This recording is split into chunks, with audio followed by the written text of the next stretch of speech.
Welcome back to Picture Love, friends. I can't stop smiling. If you're seeing me on YouTube, you know what I mean. Maybe you can hear it in my voice, but I'm stupid smiling, meaning I feel so silly and giddy just with joy while I'm smiling. And I don't know if you can tolerate that today. Hopefully you can. I'm wearing my Bring Your Own Sunshine t-shirt. And the reason for my goofy smile is I took time to measure back and I found some stuff I'm really proud of. I hope you do that for yourself today. Will you make an appointment if it's not coming to mind right now? I'd love for you to just take a moment, pause, and look back from the last 12 months. Find something you're very either proud of that you did, pleased with your did, grateful that you did, something that you can stand on today that makes a difference for you. I hope you can think of that right now off the top of your head and that pulls the cork out of the bottom and more things keep coming through your mind. I hope that you have that experience. And if you don't, maybe just jot yourself a note and ask yourself, what am I proud of? And let it come to you as your day or evening unfolds, or maybe ask yourself before you go to sleep tonight, what am I proud of in myself? And let that marinate. Let that be a thought you go to sleep with, because I guarantee something will bubble up for your waking moments. And the thing that I'm excited about was less than a year ago, I'd say about 9 months ago when I'm recording this, I came up with the idea of thinking of emotions as characters. I thought, I'd really love to talk to joy as if it's a person that I can hold a conversation with. Well, why can't I? And so I started some creative writing and I started thinking about trust and, healing from loss and self-worth and boundaries. And I wanted each one of those to develop a character. And the next thing I knew in the creative writing process of this, and I have never published a book before, mind you, no, but I am a creative and I love thinking of new ideas I've never had before, never heard of. Through that process, I have 1, 2, 3, 4, 5, 6, 7 so far character interviews that I like to call spirit interviews or spirit guides, because they spoke to me with the love of a mentor. They spoke to me with the love of an ancestor. They spoke to me as I interviewed them as if they were a guest here in my podcast studio. I asked them questions as if they were the author of a book. And quite honestly, what came out of it made me grow. It made my heart crack wide open. It made me discover things I didn't know I knew. It helped me remember things I didn't know I knew. And it helped me open up to so many beautiful exchanges from other people around me. And I share this with you not to brag, but to inspire. And so I just want to do a quick little thank you to each one of these thoughts and make you aware of, if you've been with me on this journey, of how many of these we've experienced together. And if you're new to Picture Love, maybe you'll want to go back, and I will actually link these up as, I don't know how to make a playlist in my podcast player. I'll see if I can make a playlist, but I know I can on Spotify. I will make a Spotify playlist for sure of the episodes that I will refer, but in the show notes of this episode, wherever you are watching or listening from, I will make sure that you can find the episodes. They are all from season 2 of Picture Love podcast. And so I'm going to share them briefly with you, starting from the first one. And the first one was Marielle. And Marielle came around because I felt the need to really grow in forgiveness. Because there's so many ways that we walk around resenting ourselves or other people, or replaying conversations in our mind, or situations where you'd want to rewind, if I had to do it again. Have you ever seen a movie a second time and find yourself kind of willing it to change because you knew there was some kind of conflict coming up and you just wanted to stop traffic and make that not happen. Maybe you're not like that. That's a fixer mindset that I've worked with for a while. Anyway, there's always something that we can find forgiveness for, you know, because all of us are flawed. None of us are perfect, and we make mistakes, and we see things differently where we think somebody else messed up when maybe they don't think they did. And I think the biggest lesson out of forgiveness is me forgiving someone else is less about giving them forgiveness, and it's more me letting go of my anger or resentment or whatever emotions are tied to the need to forgive. And so forgiveness brings me the gift of freedom. So if you'd like to hear that, I will link it up in the notes. Then Talia came to the mic with me.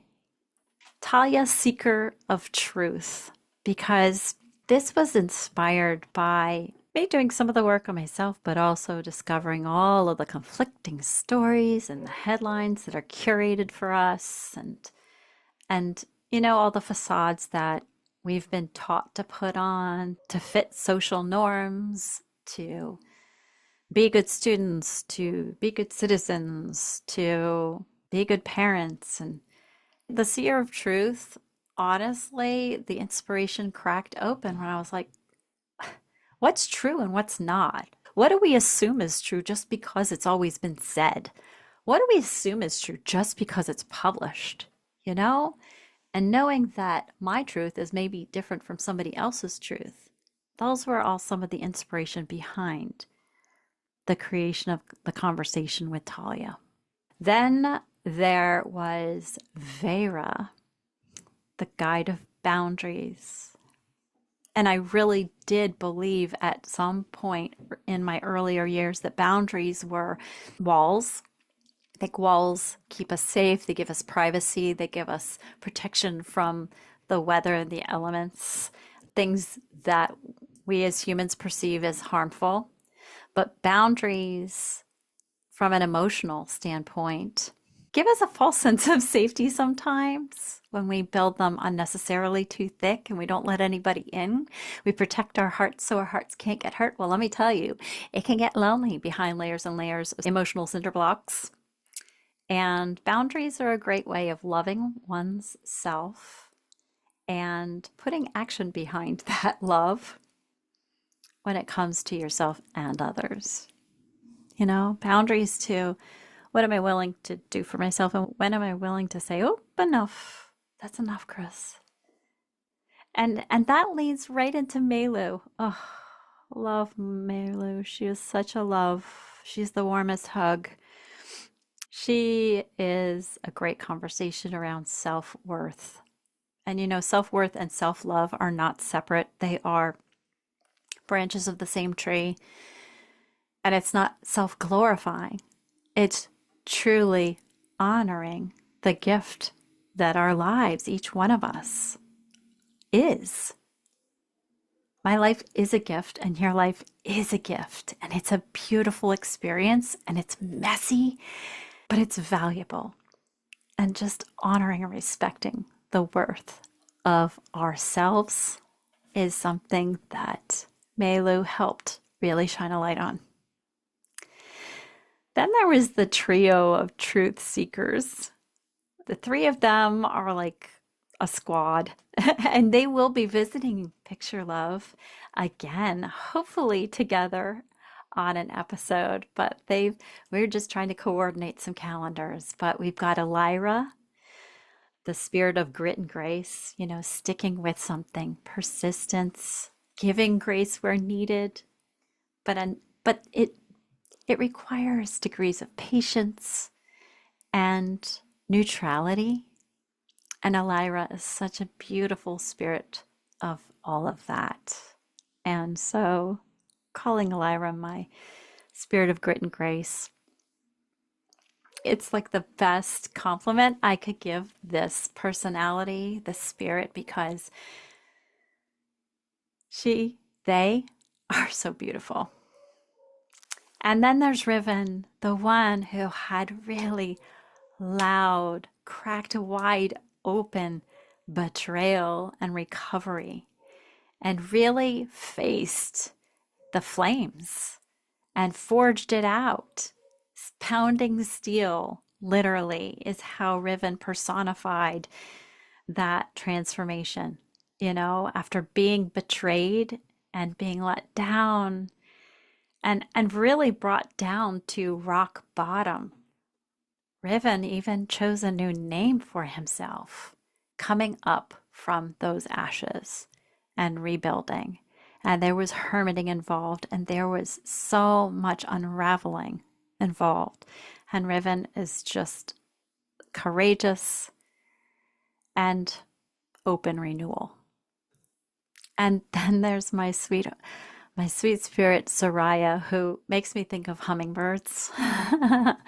And she is the spirit of trust unfolding. And there's degrees of patience with a lot of these. And the trusting the soft unfolding with Soraya, to me, is like tea with this flittery, beautiful, ethereal being who gives us that bird's eye perspective, who loves cheerfully, whose high vibration is just so beautiful that you can find yourself at a loss for words, but just grateful to watch with wonder and to listen to the love. And there were beautiful humans that helped me personify these characters. And so for each one of them, I'm so thankful. And I'm thankful to those of you who tolerated me playing with my my studio sounds. I tried to read some of these characters and modulate, and it's been a work in progress. Maybe someday I'll re-record them to have some consistent, more professional sound. But I believe that the words and the spirit of these interviews were so valuable that they are perfect in their own as they are. And if you ever need to remember more of the words, you're welcome to listen back, of course. But I also do provide the transcript so you can go in and don't mind the typos, no matter how often I correct all the grammar, the punctuation, and spell my name with a K. Chris with a K. For some reason, YouTube and other platforms love to ignore all of that formatting and correction and just default to some misspelled phonetic interpretations. But hopefully, you can read them phonetically and get the gist. I'm excited to tell you I have a spirit of joy. I have reunions coming. I have other characters that are going to be visited and revisited in the coming months and episodes. And I hope that you will come here with your heart wide open, ready to discover what little piece or pieces of each episode lift you up wherever you are. And I really want to build a community around this. Let's help each other not only picture love into our hearts and into our days and into our relationships, not just so that we can shine more brightly in the world and be more grounded while everything else is kind of crazy. Let's root into ourselves and invite others to come along with us. Will you please help me share Picture Love? Because quite honestly, I think we need to spread more of the love in the world. But for now, thanks for letting me silly grin and reminisce with you.